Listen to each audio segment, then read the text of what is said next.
Ah, okay. Thank you. So, ito po, trip 1, pwede nyo i-reset yan, hold nyo lang po ito. Okay.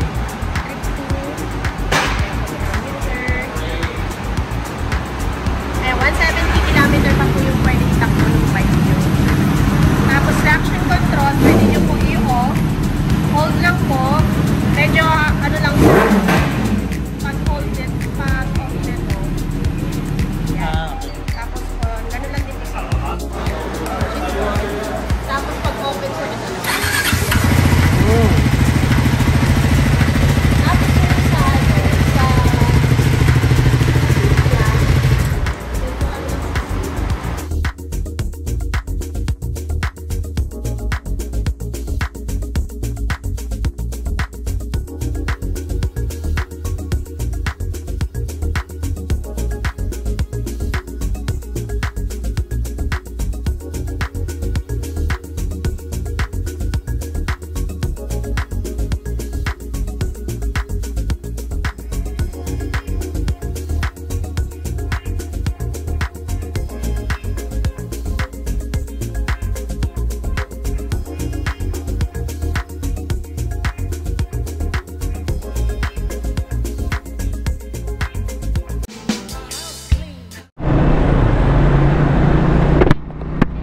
Alright mga Wacky Pips, eto na ang pinakahihintay natin.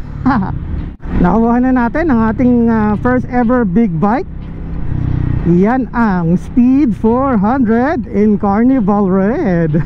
Kinakapakapap ko siya kasi hindi ako nag-test ride nito eh. First and foremost, gusto ko magpasalamat kay Lord sa kanyang paggabay sa aking pagmamotor at na-bless niya tayo na magkaroon ng ating first ever big bike. Second, gusto ko magpasalamat sa aking napaka-supportive na wife. Yan, nasa harap siya ngayon. Maraming salamat Han, at sinuportahan mo ko sa aking hobby. And also sa ating mga, wait, ang init naka-full-gear ba naman?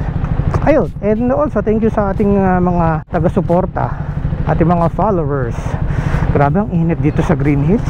So hindi to yung magiging first impression ride natin sa bike na ito, mga Wacky Pips, kasi kakakuha lang natin dito. Kailangan pa natin siyang gamayin.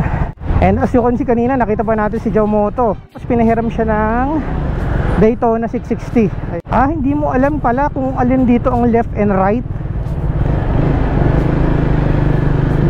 kung ano yung napindot mo. Ang indicator niya lang dito sa ano is parang hazard. Oh. So again mga Wacky Pips, no, hindi ito ang ating first impression ride.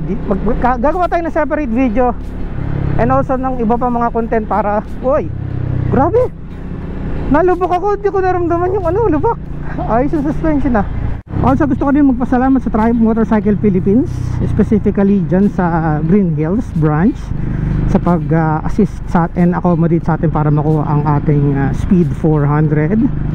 Shout out kay Sir Kenneth at kay Sir Chris. Sila yung mga nag-assist sa akin, especially si Kenneth. Okay, grabe init. Hindi ako sanay nang walang tunog yung motor. Pero in fairness akala ko sobrang baba niya. Sakto lang pala yung pagkababa ng 790. Kasi plano ko dito is papataasan ko to ng upuan eh. Pero parang sakto pala. Pinalampas ko muna yung EDSA. Grabe traffic doon. Wow. Anyway, dito tayo sa SLEX. Hindi muna tayo dumaan dyan sa Skyway.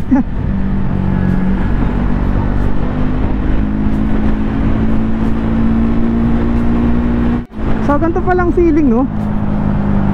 First time sa SLEX. Woo! Nice.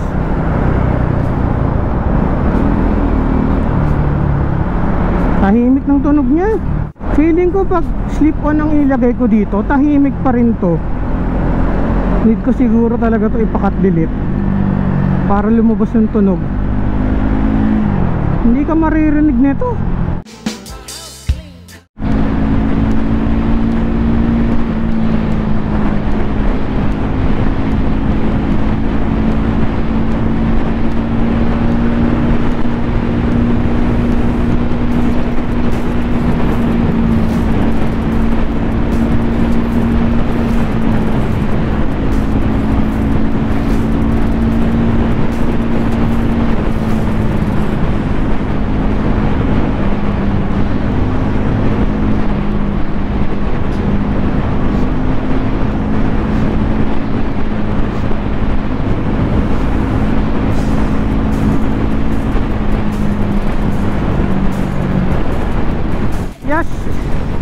nakalampas na tayo ng Sukat at Bikutan as well as ng Alabang. So nandito tayo sa SLEX.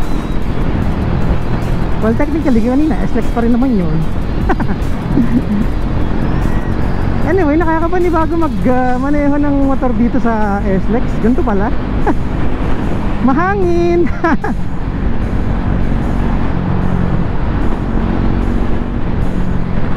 Ramdam ko na ang summer, mainit. Pero so far itong motor, wala naman ako nararamdamang init.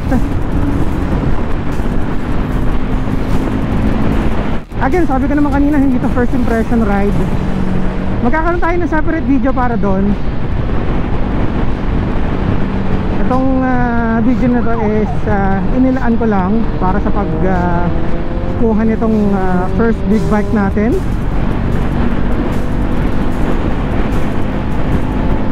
So nag-iisip ako ng pangalan dito, pero usually yung baka ipangalan ko dito is color based lang din eh. Kasi di ba si gray, di ba? O siguro mag-iisip ako ng alternative na pangalan sa red. Comment down below kung may naiisip kayo. Ayoko kasi yung pangalan ng tao eh. Grabe ha, nasa 5th gear na siya pero malakas pa rin yung hatak ng torque. Change lane tayo. Grabe ha.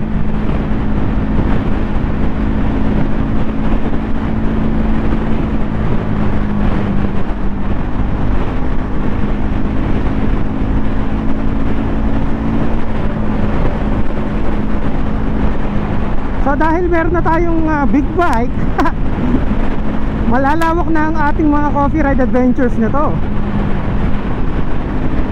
Pwede na tayong pumunta sa Baguio, yan. Pwede tayong magkape doon. Pwede sa Subic, yan, di ba? Huwag lang Philippine loop ha. Ay, ako ay nagugutom. Need ko na mag-lunch. Tayo ay mag-stop over muna dito. Nasaan na yung Caltex? Parang nawala. Ayan na. Malikabok may ginagawa. Oh. Ayan, so kaya tayo makakain.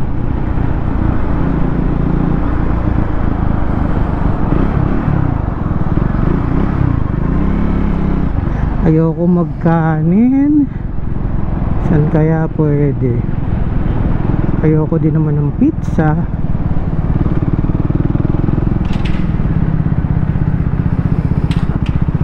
Ayoko magkape, nagkape na ako kanina eh.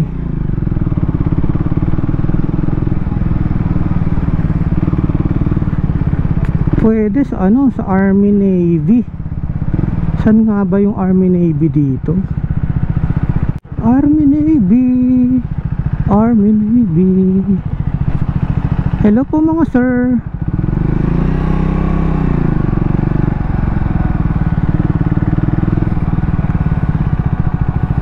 Ayun, Army Navy. Doon tayo sa Army Navy. Pwede naman siguro dito.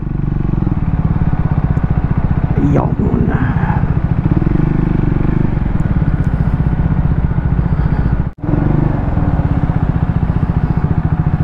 Dito umiikot lahat ng sasakyan.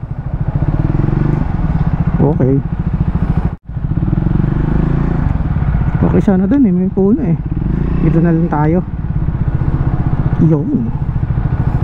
Nice. Ayun oh. Woo!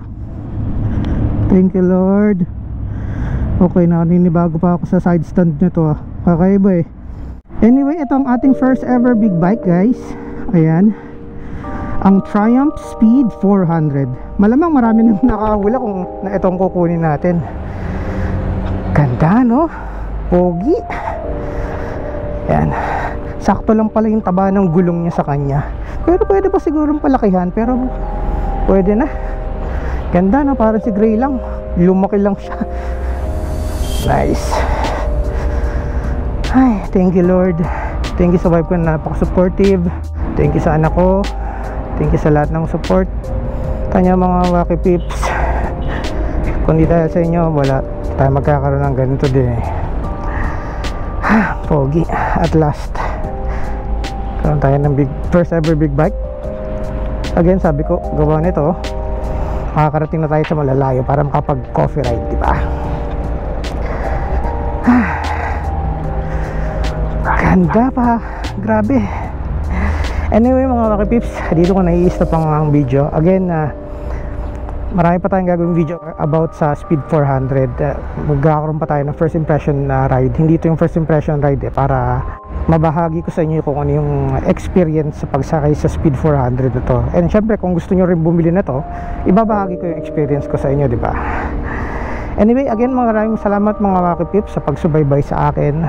If nagustuhan mo ito, make sure to like, comment, share, and subscribe. Hit my notification bell para updated ka sa lahat ng mga bagong videos na ipopost ko, okay?